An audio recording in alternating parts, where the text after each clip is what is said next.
This program is brought to you by the Vegetarian Society of Hawaii, a nonprofit organization dedicated to sharing with the community the many benefits of a vegetarian diet. Free monthly meetings include vegetarian experts found locally and on the mainland, quick and easy cooking demonstrations, and healthful and delicious food samples. Members enjoy an informative quarterly newsletter, social activities, and discounts at many vegetarian-friendly restaurants and health food stores. For an application, call 944-8344. That's 944-8344. Or visit our website at www.vsh.org. vsh.org. Aloha! Thank you all for coming this evening to the monthly public presentation of the Vegetarian Society of Hawaii. Those of you who are not yet members, and even those of you who are not yet vegetarians, I'd like to encourage you to join tonight. You'll receive an informative newsletter as well as discounts on Oahu, Maui, Kauai, and even on the Big Island, and many vegan and vegetarian-friendly restaurants, businesses, and groceries. We'd also like to invite you to stay after tonight's talk to enjoy samples of vegan dishes donated by the generosity of Down to Earth. You can also view videos of this and many of our past presentations on our website, www.vsh.org, where you'll find many other resources, including our famous dining guide. It's now time for our special guest. We're delighted to welcome back Dr. Steve Blake. Dr. Steve Blake, Sc.D, has earned a doctorate in holistic health, specializing in nutritional biochemistry, and a doctorate in naturopathic medicine. He offers classes at the University of Hawaii and has taught classes at Stanford University, McLean Hospital, and at Boston University Medical Center.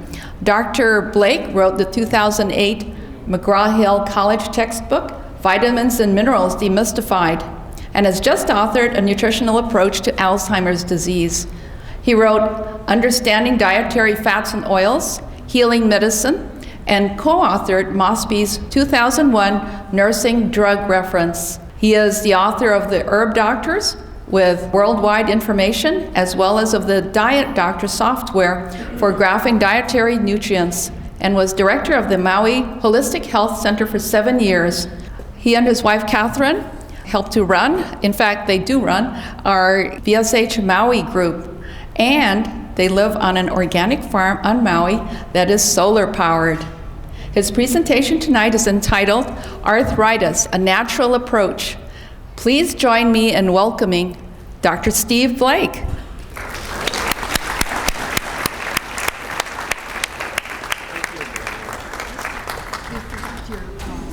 Well, thanks for coming tonight. It looks like quite a full house.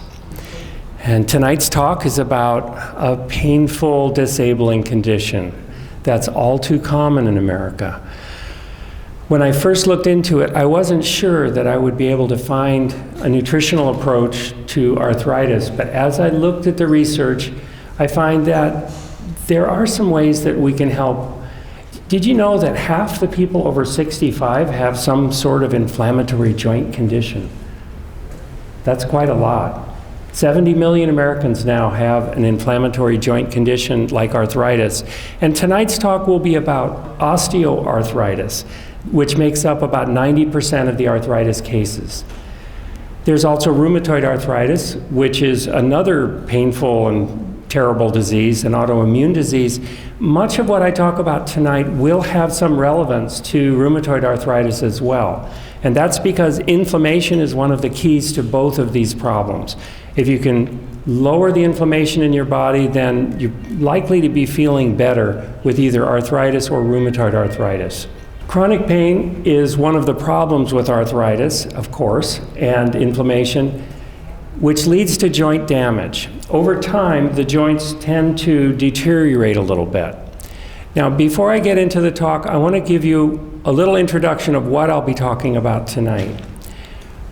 If you happen to have knee or hip arthritis, it would be great if you weighed a little bit less, and that would reduce the pressure on your knees and hips.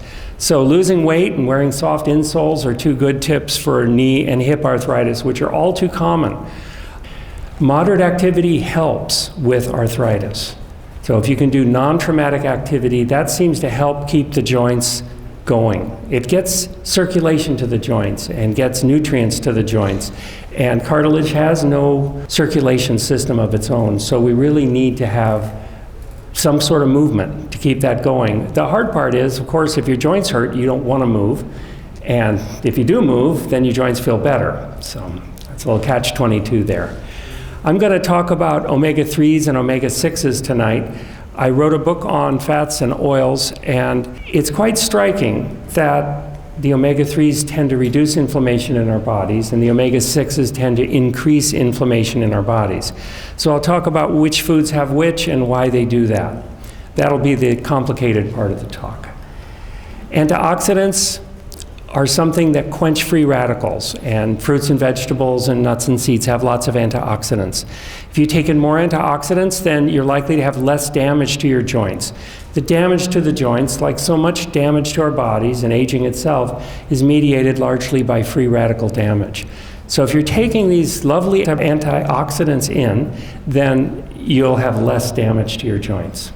There's something called advanced glycation end products. How many here have heard of advanced glycation end products? Good, just a few of you. So I'll have something new to tell you about. The abbreviation is AGE, or AGE, and they have a lot to do with aging in general, and they have something to do with joint damage too. Soy foods, we've heard a lot about soy foods lately. One thing is about soy foods is that they have a type of fat called phosphatidylcholine, a phospholipid. And this is one of the main parts of our synovial fluid, the lubricating fluid of our joints. And phosphatidylethanolamin is another of the phospholipids that's found in the synovial fluid. So supplying this raw material for the grease of the joints is a good idea. Now, cartilage itself is built on collagen. Collagen's the most common protein in the human body. And collagen makes up the structure of skin and teeth and bones, and also cartilage.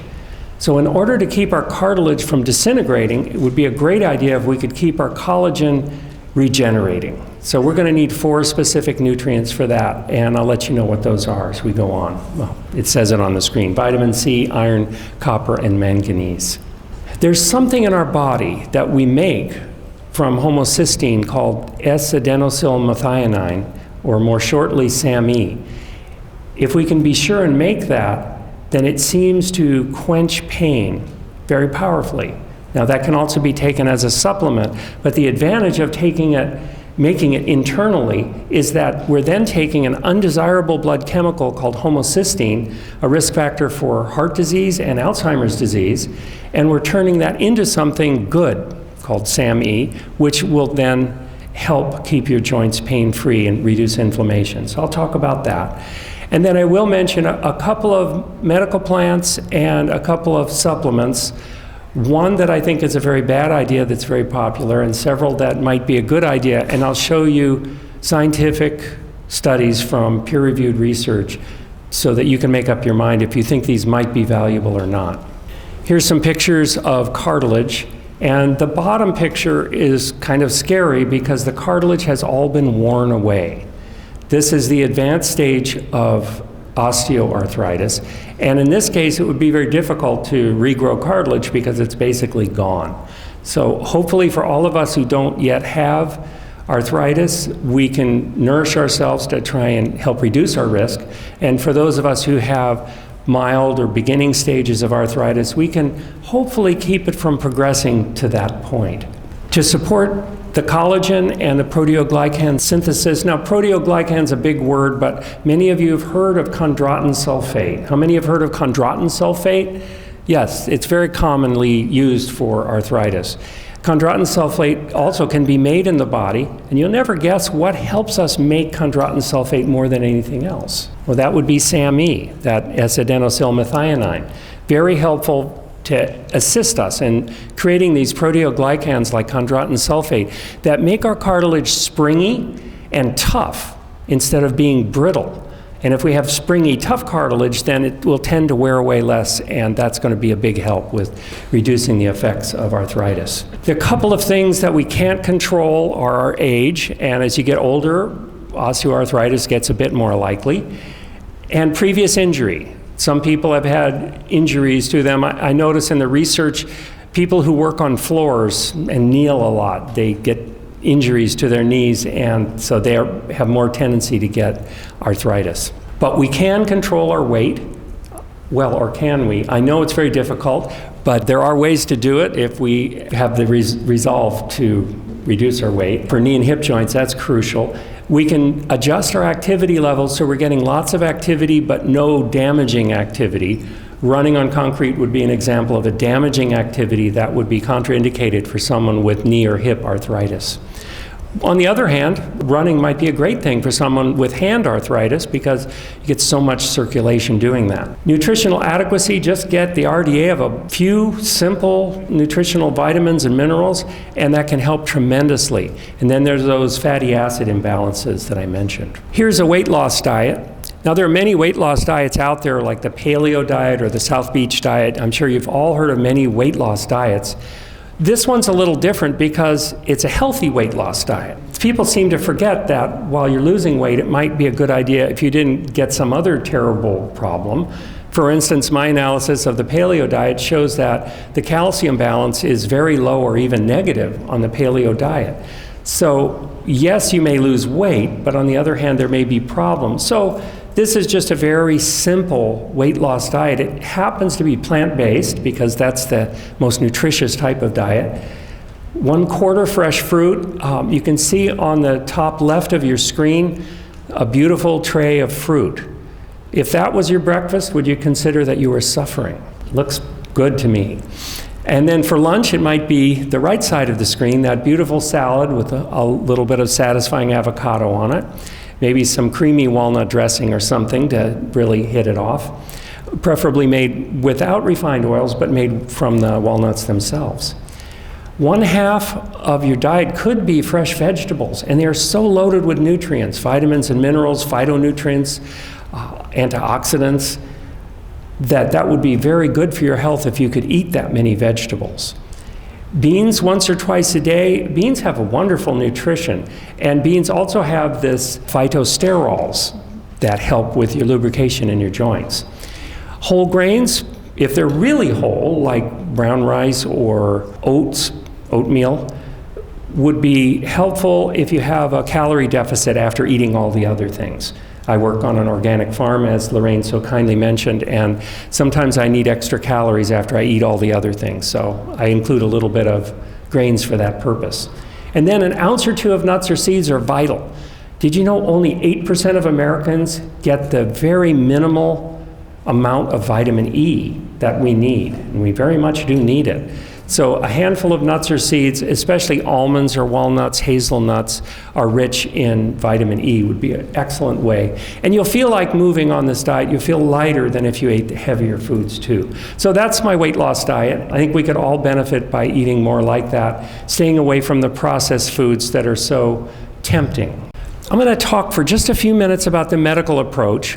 Exercise and physical therapy are often recommended by doctors, and I think they're usually very helpful. If the exercise is non-traumatic, swimming or bouncing on a trampoline or some way that you're not impacting your joints. And physical therapy can be tremendously helpful if the physical therapist is knowledgeable and gentle. And then, of course, there's drugs. Medical doctors tend to give people drugs with osteoarthritis because it's painful. And certainly, if you have painful joints, you're going to be taking painkillers, without a doubt. The goal of a natural approach to osteoarthritis would be that you would want to take less pain pills because you hurt less. So hopefully that's what I would like to do for all of you tonight, is give you some ideas on how your joints can hurt so little that you don't need any pain pills at all, and that would then be really a success. The side effects can be a bit of a problem with these pills. I'll mention some of them. And also, the joints can continue to degenerate while the pain is hidden from you by the drug. So it's not a complete solution always. Surgery, of course, is an option. Most people try to avoid it, and hopefully some of my ideas will help you at least extend the time before you need surgery. Now, this is a little diagram from my Fats and Oils book on how these things work. And you see the joint with the red inflammation. I photoshopped the red out on the other one to show you that that one is cooler and less inflamed. If you have this substance called arachidonic acid, you have these enzymes that create inflammation. And they're called LOX enzymes or lipoxygenase enzymes. Lipo for fat and oxygenase because it's processed with oxygen. This process of arachidonic acid being processed by lipoxygenase enzymes creates what are known as leukotrienes. And these are a class of eicosanoids that create inflammation. They're one of the main causes of inflammation in our body, and they're a reaction of our body, usually to some sort of injury. For instance, in your joints, you may have pain, and this could trigger more inflammation with these leukotrienes. Now, if you're taking Advil or Celebrex, then this is going to interrupt this LOX enzyme, and it's going to create less pain and inflammation because there are less leukotrienes being created. Also, it interrupts the COX enzymes, the cyclooxygenase enzymes, so you'll be creating less of the prostaglandins that create pain and heat. Arachidonic acid is an omega-6. It's a 20-carbon omega-6 with 4 double bonds, 4 points of unsaturation. Now, you can make arachidonic acid in your bodies, and we all do, and it's quite easy for our bodies to make in a 3-step enzymatic process.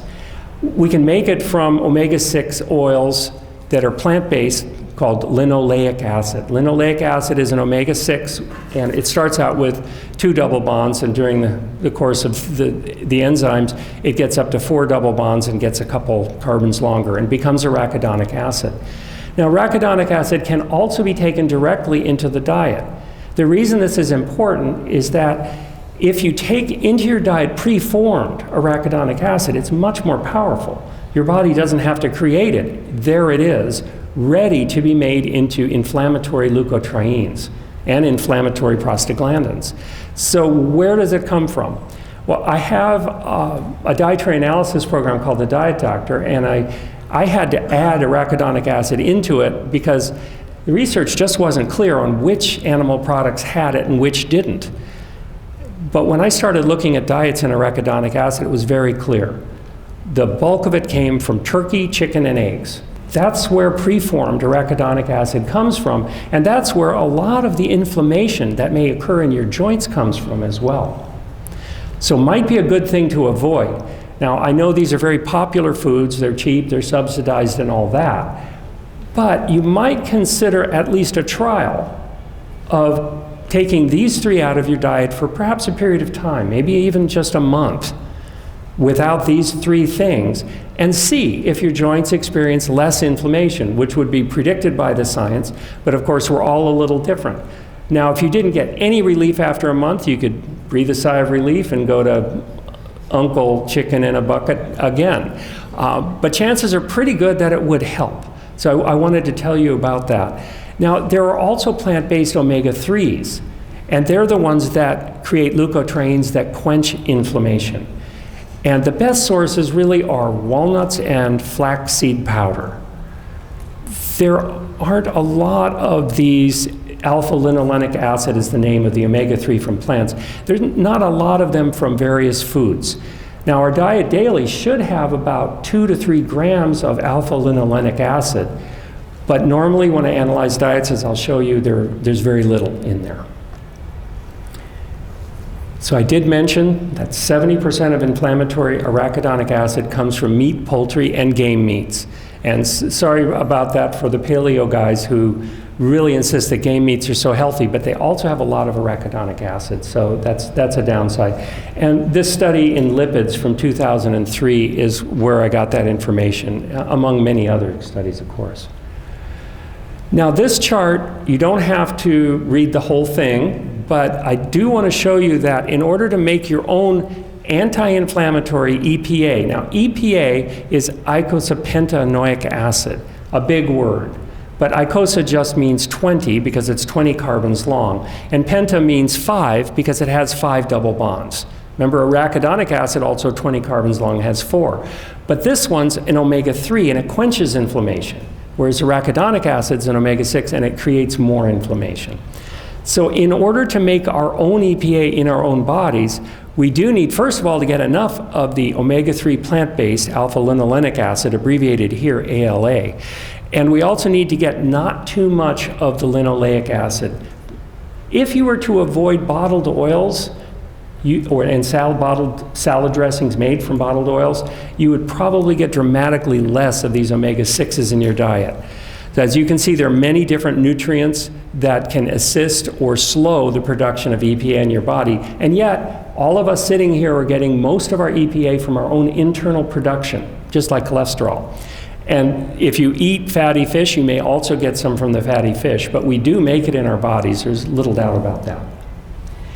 This is a chart I made up looking at some of the different popular diets, the Mediterranean diet or the Atkins diet and so on. And the chart highlighted in yellow says ratio LA to ALA. Now the perfect balance would be 3-to-1. From my research, that seems to be the optimize our ability to make our own EPA in the body. It's not 1-to-1 like you think it would be, or more, but that's the right one. But if you look at these diets, they're 9-to-1, 18-to-1, 10-to-1, 36-to-1, 21-to-1. In other words, they're too high. People are getting too much of the omega-6 and too little of the omega-3. So I added 2 tablespoons of ground up flax seeds to each of these diets and then reanalyzed them. And on the right-hand column, you'll see all of them came into a balance much, much better. Not only did the balance come out 2.9, 3.7, 3.4, all of them were very close to the 3-to-1, and 5-to-1 is not a terrible thing.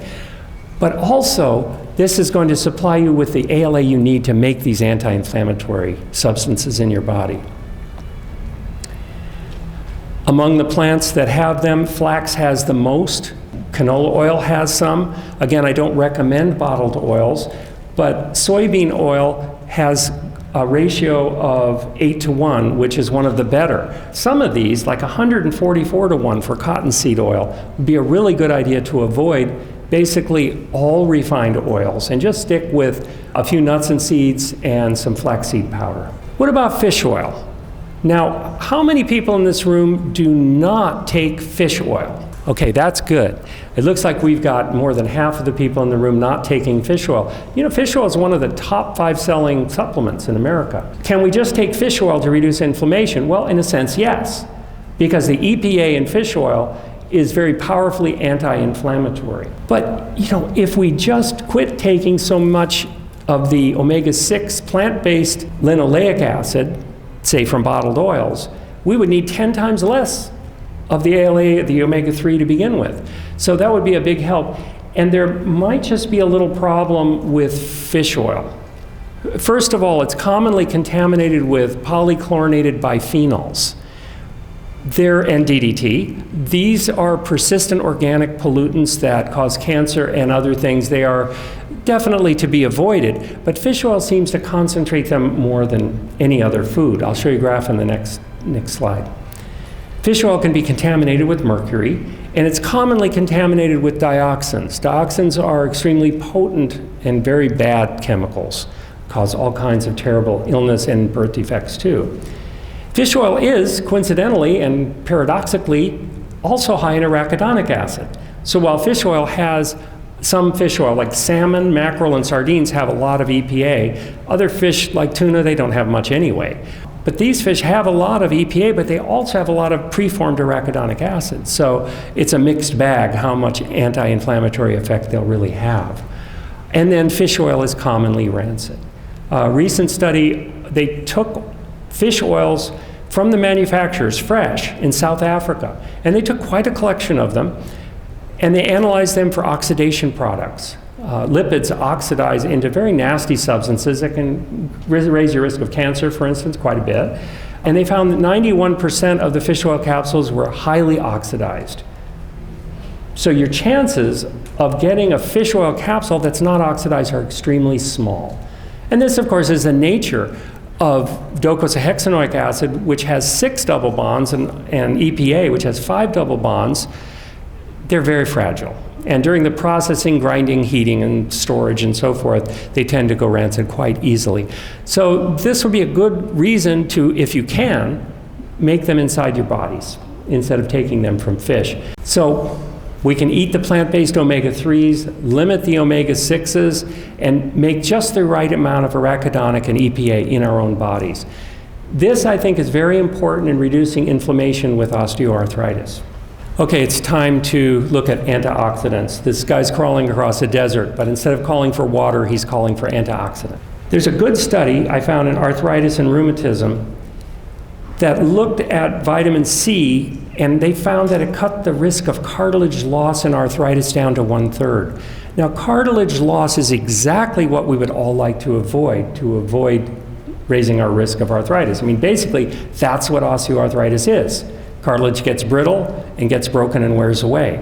So making it less brittle and having less loss of cartilage is just the perfect thing. And vitamin C is very helpful in that. It knocked the risk down, like I say, to about 1/3. Beta carotene, and in fact all of the carotenoids, reduced the risk of osteoarthritis below 1/2. And vitamin E cut it down by 1/4 too. So these three have something in common. They're all antioxidants. And vitamin C comes from fruits and vegetables, beta carotene from fruits and vegetables, and vitamin E from nuts and seeds. So I would encourage you to eat as much as possible of your diet of fruits, vegetables, and a little nuts and seeds. Here's a study from the Indian Journal of Science from 2007, and they looked at the status of glutathione and vitamin C and vitamin E inside the joints. What they found is that we need more antioxidants to have less inflammation. And even more important, these antioxidants will reduce the damage from the free radicals that cause the actual destruction of the joints. So inflammation may be mediated by leukotrienes and cytokines like interleukin and tumor necrosis factor, but these create free radicals which damage our cartilage. But the free radicals are quenched by these antioxidants. So it's a good idea to get as many antioxidants as you can. As they said, they prevent the oxidative damage and deterioration of the cartilage. Just what we'd like to see happen. Now, here's a study. Patients with knee arthritis, they took the synovial fluid and they looked at the antioxidants in the synovial fluid of the knee. And they found that when antioxidants were low, the synovial fluid was not as good a lubricator. Well, if you wanted to wear out your knees, then having a poor synovial fluid would be the way to do it. But we want good synovial fluid, so we're going to need to keep them packed with antioxidants. Easy to find in plant foods. This was a very interesting study. They did surgery on arthritic knees and also injured knees. And they looked at the difference in the amount of vitamin E in the joints. Now, injured knees were healthy knees, usually from athletes, that had 2.51 in this numbering range of vitamin E, but the osteoarthritis joints tended to have only 0.69. Now, this indicates that there's a lack of vitamin E in osteoarthritis. So by increasing our vitamin E, then we can reduce our chances of arthritis. Now, what about vitamin E in food? Well, sunflower seeds are loaded with vitamin E. They're cheap, really good source of a lot of great nutrients. When I wrote this book, Vitamins and Minerals Demystified, for McGraw-Hill in 2008, it's undergraduate college textbooks on vitamins and minerals. I went through each of the vitamins and nutritional minerals, and the winner was spinach and dark green leafies for having the most micronutrients, but second place was sunflower seeds. Seeds have a tremendous amount of really wonderful nutrition in them. Now, you can get vitamin E from butter. If you wanted to eat, say, 30 servings of butter a day, you'd get your minimum of vitamin E. But that's, of course, not practical. Cheddar cheese, yogurt, T-bone steaks, broiled chicken, and salmon all have no vitamin E. That's a shame because we need vitamin E, but other animals like salmon don't need it. After all, oxidation is rare in the dark under cold water with no oxygen. But for humans, we really do need it. So here's some vitamin E supplements that I favor. Do you see the ones that look like almonds?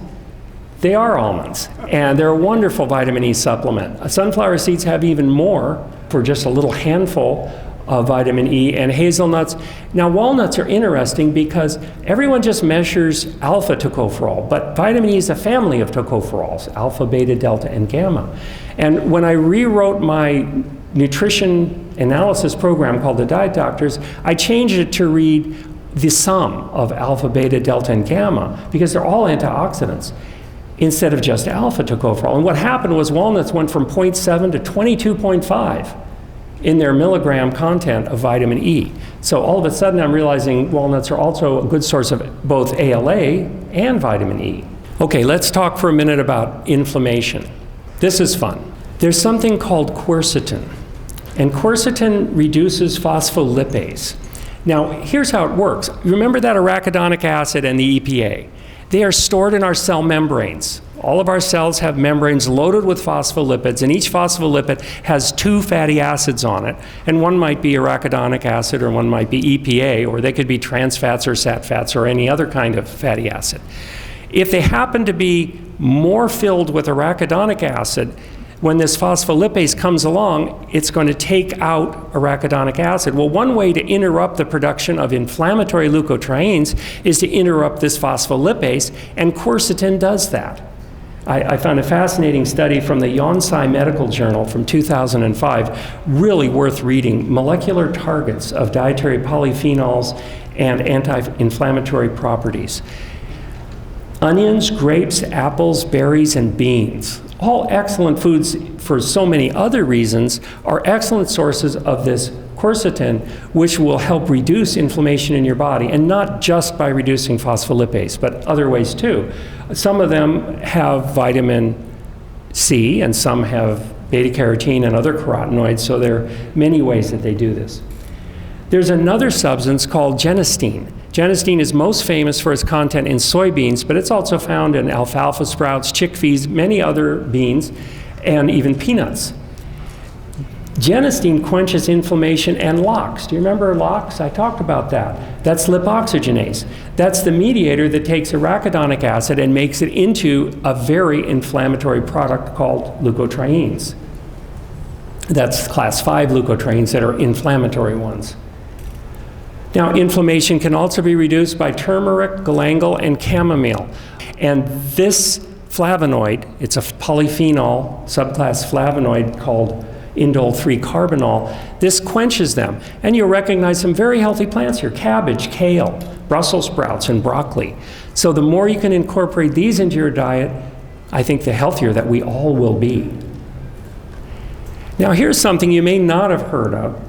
When you eat a meal rich in saturated fat, and that means animal fat, the animals, when they die, they have a lot of bacteria in them, and our meat industry goes to great efforts to kill the bacteria, and then housewives go to great efforts to kill it once again at their stoves. And it does, in fact, die. All of the bacteria is dead in the meat, hopefully, or otherwise you're in big trouble. But what's left over are endotoxins created by the bacteria, and even including some of their skeletals. And these endotoxins, with a very rich diet of saturated fat, which is exactly what you get with most animal products, are absorbed into the bloodstream. And within 2 hours, there are much more inflammatory mediators in the bloodstream. More inflammation in the blood, more inflammation in the joints. And that's just for breakfast. Then at lunch, 2 hours later, more. So many Americans eating 3 times a day fatty animal products are actually getting a boost of inflammation in their bodies all the time. Now, this by itself might be a good reason to go ahead and go vegan and eat just a plant-based diet.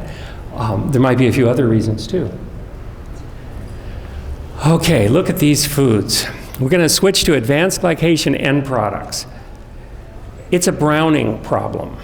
When you brown meats, barbecued, broiled, or fried, then they can create these advanced glycation end products. You can't create them with something like barbecuing tofu because the water content interrupts the final step in making an advanced glycation end product really an end product.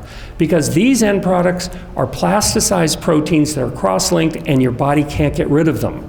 So they lodge. They lodge in our wrinkles and create more cross-linked collagen in our faces.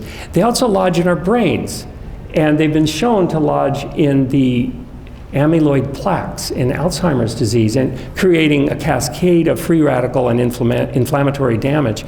They also are found, guess where? In joints, and that's why I'm bringing them up tonight. They're well known to trigger free radicals. In fact, one estimate says that these proteins can trigger 50 times as many free radicals as an ordinary protein. So this study from Arthritis and Rheumatism in 2005 said that AGEs can increase the progression of cartilage damage in arthritis. Well, that's something we want to avoid, so it might be a good idea to avoid them. Now, if you were to change how you prepared the meat and boil it or make a stew or a soup out of it, then you would not create advanced glycation end products. Another study from Arthritis Research and Therapy in 2004 showed that the accumulation of these AGEs was correlated with increased stiffness and brittleness of the cartilage. Think about stiff, brittle cartilage and how easy that is to break up, causing little fragments of cartilage to nest inside your joints, creating more inflammation as your immune system attacks these broken off bits of cartilage. This is something that would be perfect to avoid. How do you avoid them? Well, it's not too hard. But I did want to mention that cartilage degeneration was associated with higher AGE levels. There's two ways that we get AGEs into our bloodstream. One way is if you drink a giant sugary drink or get another blood sugar rush. The sugar in your bloodstream, if it's excessive, will actually glycate the proteins of your artery walls and your blood proteins. That's one way you can get AGEs in your body. Another way is by eating them. So what foods have them? Well, let's see. Going from the most to the least, chicken, bacon, beef, chicken, chicken, beef, chicken, chicken, beef, chicken, turkey. I think you get the idea. So if you're eating barbecued, broiled, or fried chicken, turkey, or beef, then you may be causing, not just with endotoxins, but now also with advanced glycation end products, problems with inflammation. I think you're all beginning to see a pattern here, and the pattern's really quite simple. I could have just said this and it would be the end of the talk. Plant foods quench inflammation. Animal foods increase inflammation. I'm giving you some specifics here, but that's really the summary of it.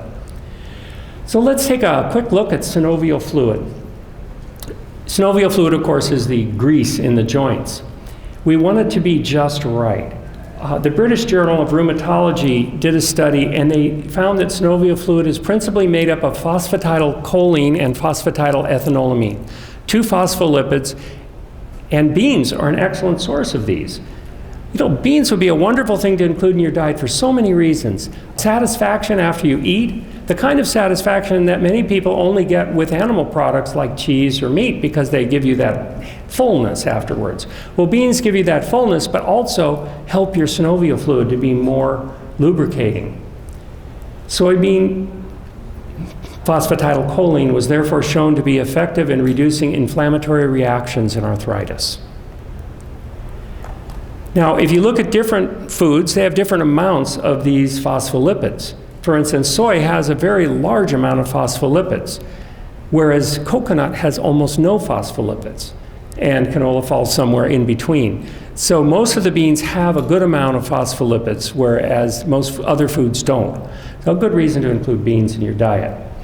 Now, I want to talk a little bit about collagen. Isn't this a fascinating matrix?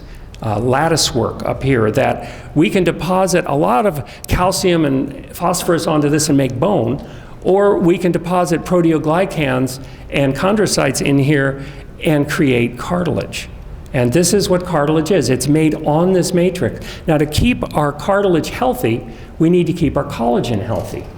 One of the proteoglycans, as I mentioned, is chondroitin sulfate. It's one of the most common in many animal species in the joints.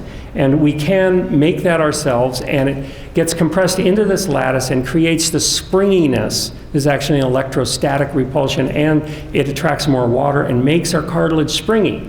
Now, this is a very good thing because then our cartilage is less prone to damage. Vitamin C is an essential component of making collagen. We absolutely need it in two different ways to make collagen. This is a diagram from my book, Vitamins and Minerals Demystified. I have to give credit to McGraw-Hill on that one. Weak and brittle cartilage is what you get if you don't get enough vitamin C to make your collagen. It's found in fruits and vegetables. Now, iron is also needed. And it's amazing, some diets are low in iron. Diets that you wouldn't expect to be low in iron. You do need a certain amount of iron. Too much is not good, but you need a certain amount. Iron is important to help make this collagen. Copper's needed too. It helps cross-link collagen and elastin. The very name elastin makes you think of springy, elastic cartilage instead of brittle, easy-to-break cartilage. Finally, manganese is needed. It's needed by an enzyme for collagen formation. Manganese here is found in spinach. Now, if you look at two common diets I picked, the Atkins diet and the vegan diet. Vegan means a plant-based diet without animal products. Vitamin C, the RDA is 75. Those poor Atkins diet people only got 16 milligrams. But the vegan diet provided 354 in this example, which is a very abundant amount. With iron, you'd be surprised. The Atkins diet, this one I chose kindly so it would look a little better, so it didn't have so much red meat in it. It turned out not even to have the minimum amount of iron you need. But with a vegetable diet, a plant-based diet, people tend to get a good amount of iron, like 25 as compared with an RDA of 8.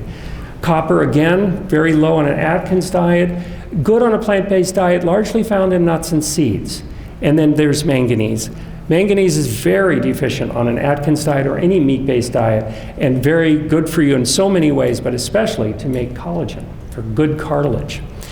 Now I want to switch to a difficult-to-say term called S-adenosyl methionine, or for short, SAMe, so I don't have to keep saying that word. It's made in our bodies, and that's a real key. If we have enough folate is a B vitamin. You may have heard the term folic acid, which is used for fortification and supplementation. Folate is the natural form found in plants and in people. Folate is a necessary B vitamin. If you just get the RDA of folate, you'll be able to make SAMe from homocysteine, and this is a very good thing.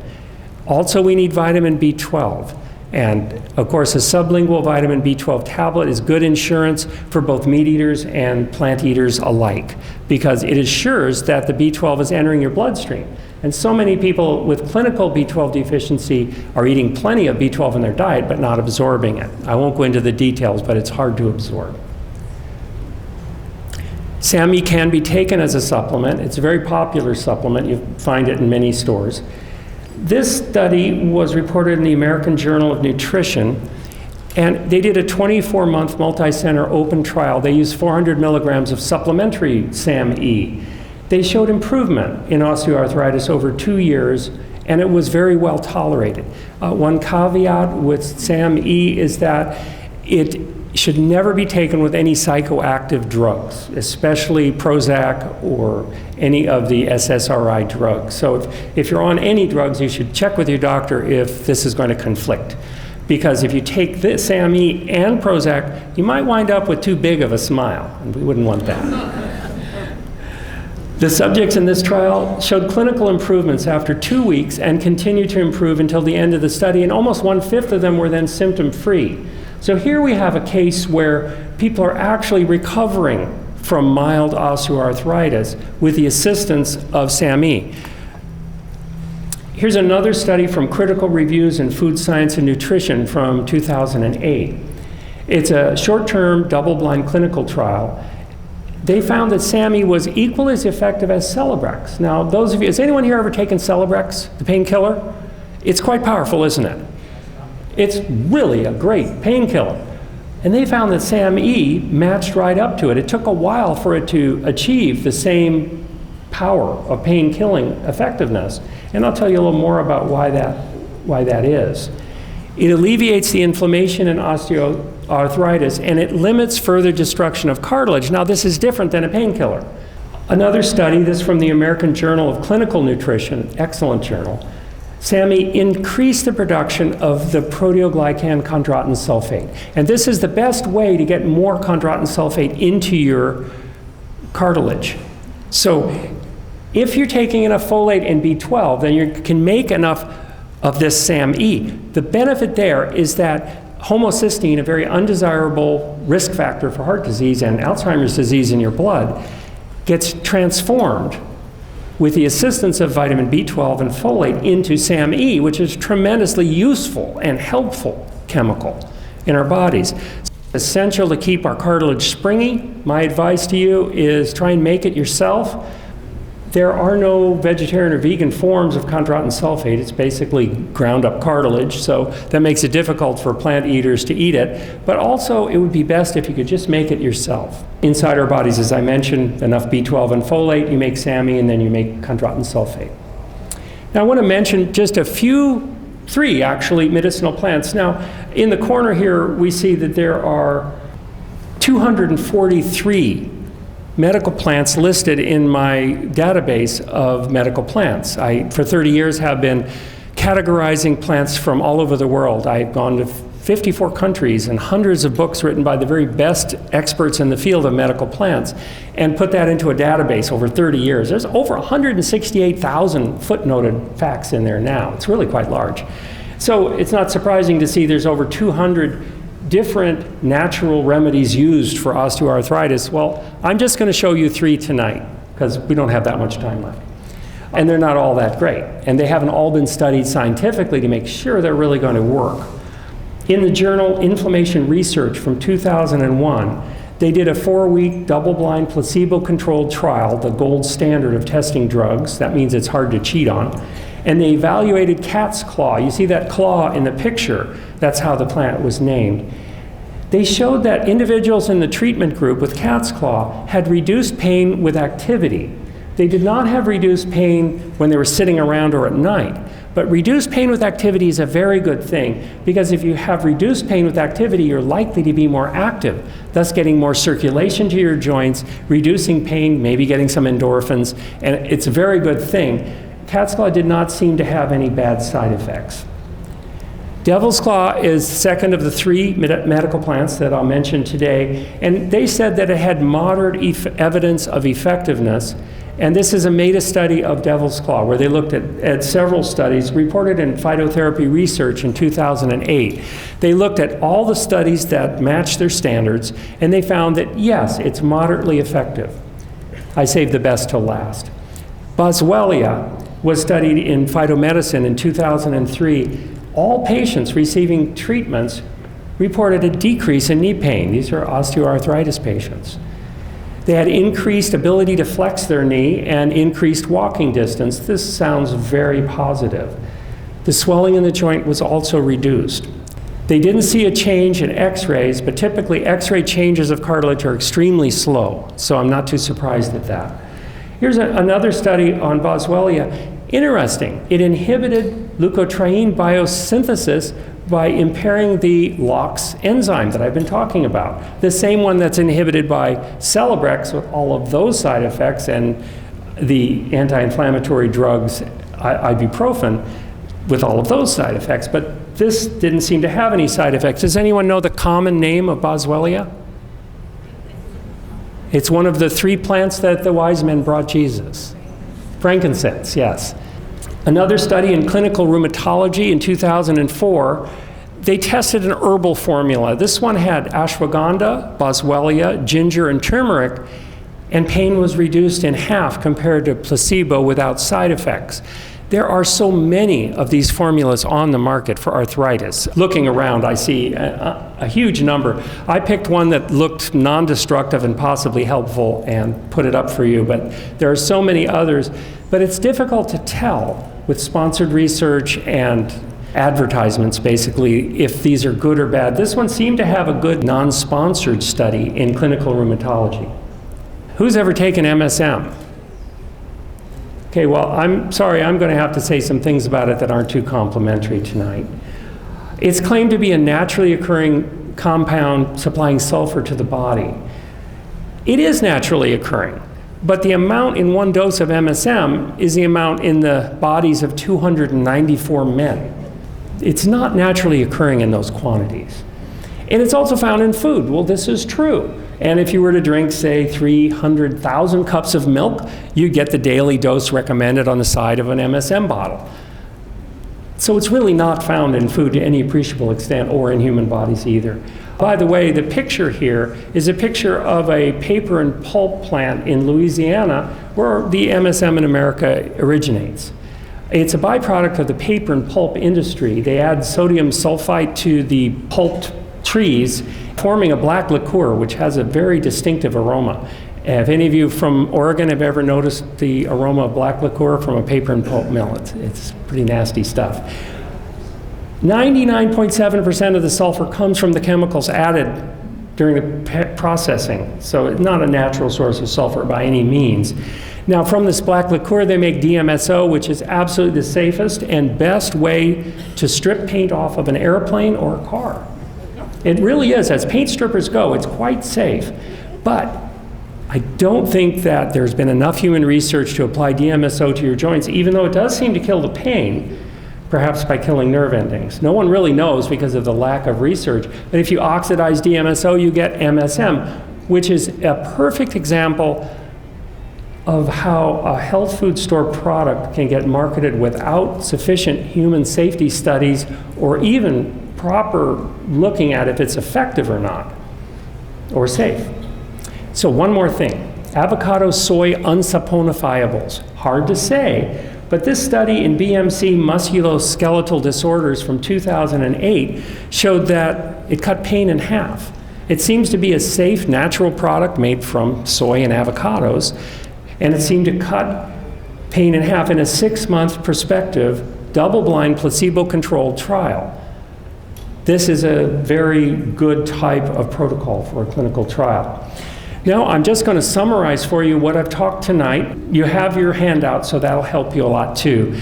Reduce obesity for knee and hip joints, and also wear insoles. Moderate activity is very helpful, as is physical therapy. You can decrease inflammation by decreasing the amount of liquid oils that you eat that are omega-6, by avoiding turkey, chicken, and eggs because they contain this preformed omega-6 called arachidonic acid. Also, it would be very helpful if we all got enough of alpha-linolenic acid, and the only way to do that, the omega-3 from plants, is either to eat walnuts or flaxseed powder, the only practical way. You want to boost your antioxidant intake, which means more fruits, vegetables, nuts, and seeds. Avoiding advanced glycation end products in food might be a challenge for those people who like to barbecue, but I challenge you to do that. It'd be good for your health in so many ways, and you'll also be avoiding heterocyclic amines and some other undesirable components of barbecued meat. Soy foods are helpful in lubricating joints, and you can help build your collagen by getting good nutrients, just your basic vitamin C, iron, manganese, and copper. You might consider, if you have already osteoarthritis and you're not just hoping not to have it, consider SAM-E as a supplement, or avocado soy unsaponifiables, and possibly glucosamine sulfate. Although it's controversial, there is no downside except for some cost, and the upside is it might supply some raw materials to help your joints. And then finally, cat's claw, devil's claw, and most of all Boswellia have been shown in some studies to be helpful, and again, without any downside at all except for a moderate cost. So I want to thank you all very much, and I'm going to open it up to questions in just a minute. Thank you very much. Thank you. Okay, our first question is from this nice lady over here. So you're saying, well, you know, you can find vegetarian and vegan glucosamine. So you might as well do that because it's likely to be less polluted with other things anyway. SAM-E and glucosamine are different things for different things. Glucosamine is really a raw material to help you create your cartilage, and SAM-E is something quite else. I think I've explained that you want to get enough folate and vitamin B12 so that you can make your own SAM-E and also reduce your blood homocysteine levels. And that would be good. If you do have arthritis and you want to experiment with SAM-E, try and find some without MSM, I hope. That would be good. Thank you for your question. Okay, it was a double question. One was the role of psychological stress in arthritis. I'm sorry, I'm not qualified to answer that question. I would love to look into it, but not really my specialty. The second one was on the role of nightshade plants. That would be eggplant, tomato, potatoes. These are all part of the nightshade family. Some people are sensitive to these and some are not. So you just have to see. If you're sensitive to those plants and they cause joint pain, well, that would be a great reason not to eat them. On the other hand, if you're not sensitive to them, tomatoes have lycopene and lots of vitamin C and carotenoids.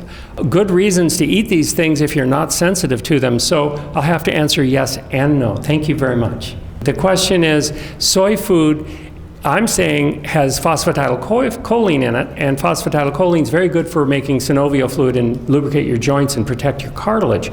And yet there's been some propaganda in the news lately that soy foods can be dangerous. I would like to reassure you that I have looked carefully through the studies and found exactly the opposite. The phytoestrogens that are found in these plants are 1,000 times less powerful than real estrogen or estradiol, which would be a problem.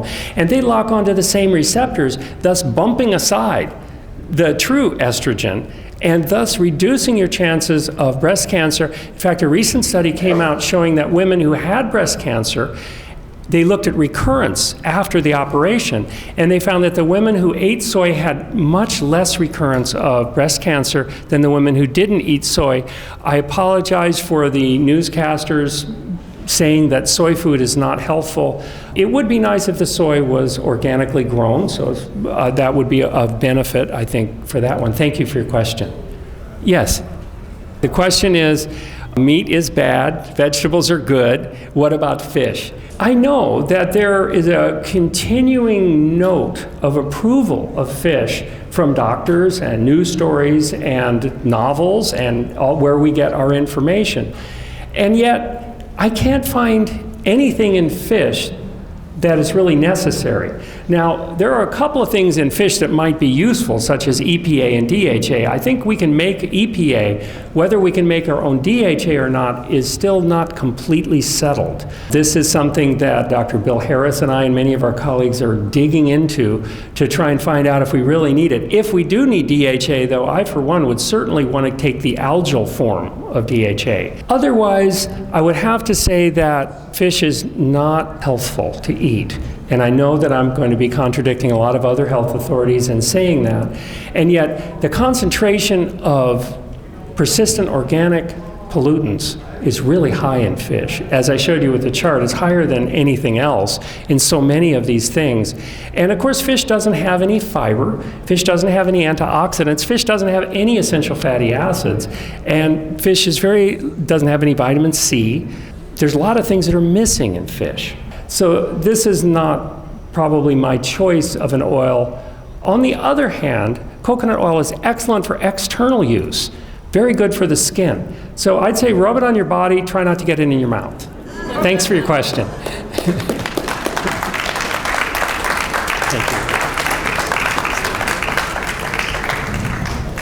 Thank you, Dr. Steve Blake, for giving us a great deal of eye-opening and helpful information on a subject important to many of us and our loved ones.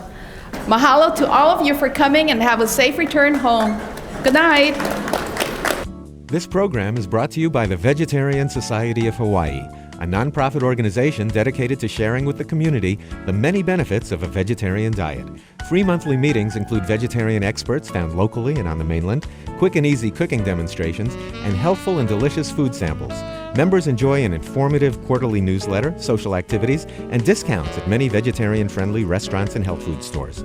For an application, call 944-8344. That's 944-8344. Or visit our website at www.vsh.org. vsh.org.